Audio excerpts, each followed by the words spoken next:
How was your life before the war? My life before the war was probably idyllic. It was ideal. I grew up in a very happy and large family. I had three brothers and two sisters, and a mother and a father.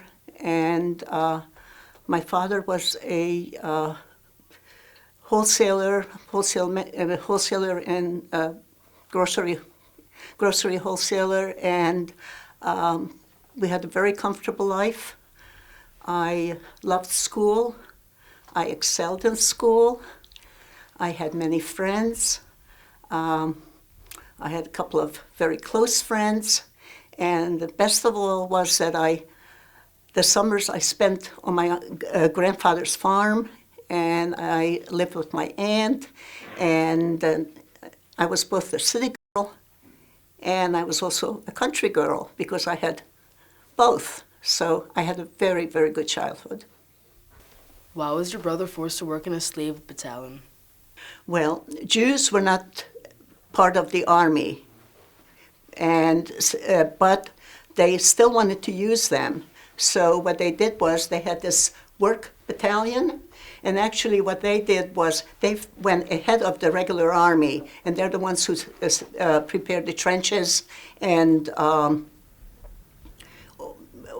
anyway, they're the ones who did the work for the army. My brother actually was put on a train, and we sent him away because a year before, the Polish Jews started to come across the border, and my brother was involved with others in finding them shelter and food. And when the Hungarian government heard about it, they started looking for him. And he was in hiding for quite some time. But then when he was not able to be in hiding anymore, what my father did was he felt that he was safer in the work battalion than he was in hiding. So he put him on a train and he sent him to the work battalion. My brother did survive the war. But after the war, he found out what happened to us. He didn't know that I and my father survived, and he became depressed, and he died at the age of 24. And that might sound like very old to you, but he was very young. Was there a doctor in the ghetto? Well, where there are Jews, there are doctors, and since the ghetto was full of Jews, there were doctors, yes. Not only that, but our own doctor and my cousin's doctor ended up with us in the ghetto and then eventually in Auschwitz. And unfortunately, he actually ended up in the Sonderkommando. And I don't know do you guys know what Sonderkommando is? Those were the people who worked in the gas chambers and the crematoria. Did you go to school in the ghetto?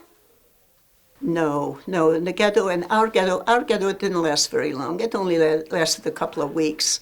And actually school was over for me even before the ghetto, before we went into the ghetto, because many of the schools were occupied with soldiers. The war had started and the schools were occupied with soldiers. I have to tell you that my very last day in school, I had to wear a yellow star. And when I came to class, and I had good friends in my class, and one of the young girls came over to me, not Jewish, and started hugging me and started crying. And she knew more about what was going to happen to me than I did. What were the munition factories like? What were its conditions? Well, I worked in several munition factories. The first one was a regular factory building, but the only problem was that we were housed about 4 miles away. And 1944-1945 winter was probably the worst winter, or one of the worst winters in Europe. And we had to march through snow and ice, and with very little clothing. And in fact, the only way we were able to sort of ward off the cold was by wrapping ourselves in newspaper and also put newspaper into our stockings and in our shoes in order to be able to make it.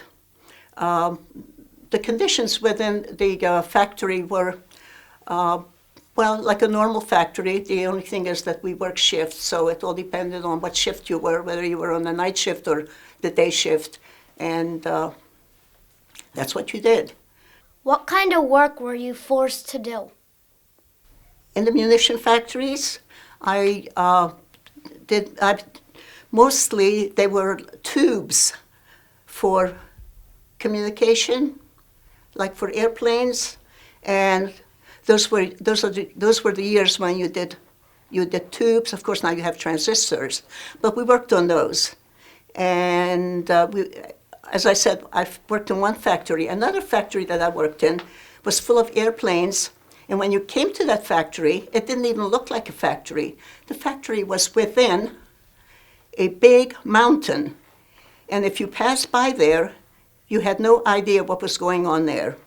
But that's where they did all kinds of supplies for all kinds of equipment. What were your thoughts and feelings when you were told that you were being liberated? Well, I was not really liberated. What happened was, after we went from one place to another in Germany, I finally ended up in Hamburg, Germany, which is close to Denmark. And there, one afternoon, the SS came in and they said, everybody out, heraus, heraus. So we went out and they marched us to the train station and they put us on a train. We were very tired and we fell asleep. When we woke up, we were in Denmark. And when we looked for the SS, they were gone. They abandoned the train. And then from Denmark, they took us to Sweden. And that's where I ended up. So that's where, but we didn't have as such liberators. It was just a process. And this happened about 4 days before the war ended. How did you feel when you walked through your hometown with your son many years later after the Holocaust? That was 1989, and it was very interesting because my hometown, even though I was born in Czechoslovakia and later it became Hungary, it now was Russia. And it was 40 years later, and the Russian did nothing to my hometown. So everything was exactly the same, except it was, didn't look good. So I was familiar with all the sites, and I enjoyed showing it to him. And of course, I was also there with my cousin, who is my age, and the two of us, after all these years, became 14-year-olds again, and we ran all over town looking for all the things that we remembered. But it was bittersweet walking through town with my son. After the Holocaust, did you feel more religious or less? I grew up in an Orthodox family, very traditional. We observed all the holidays. It was a very comfortable life because everybody else did exactly the same. So it was very comfortable and very lovely. But after the Holocaust, I found myself in Sweden in a school. And quite frankly, we did not concentrate on religion. We concentrated on getting well and trying a new life again. So religion really didn't play any part in my life at that point. Then when I came to the United States, I lived with an aunt, and she kept a kosher house. So I started, I started becoming a little bit more religious. But I am not as religious as I used to be. And of course, I belong to conservative synagogue, so it's not Orthodox, right? How do you feel in Simchat Torah when you see people carrying around the Torah your father brought? Well, I would say that my father probably would be very happy to see so many people carrying the Torah that he actually, he was hoping that he would have brought a larger Torah. But I feel that the small Torah